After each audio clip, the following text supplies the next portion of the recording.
the young man said excitedly, book still in one hand while shaking the other wrist out of his oversized sleeve and assuming a ready stance. Balthazar watched as he murmured something unintelligible, snapped his fingers, and slowly began rising from the ground, as if being lifted by the shoulders. "Magnificent!" the young man roared as he continued ascending. "Well, I'll be damned," Balthazar said to himself, as he continued watching the robed figure going up, already floating higher than the top of the old tree of the pond.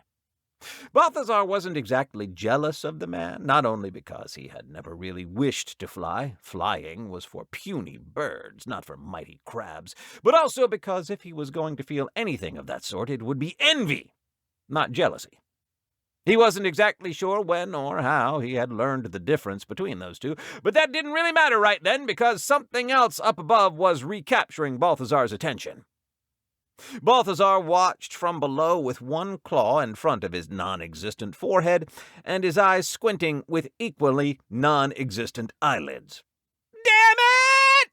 Without warning, the slow ascension ceased, being replaced with the high-pitched screams of the robed young man as the gravity of the situation came down on him just as he was now coming down toward the ground at an alarming speed. The gravity of the situation, Balthazar chuckled to himself.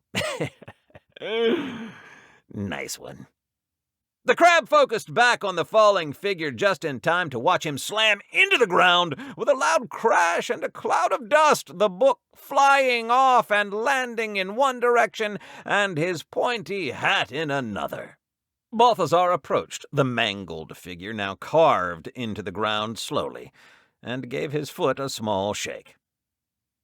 Well, this one is not flying again anytime soon.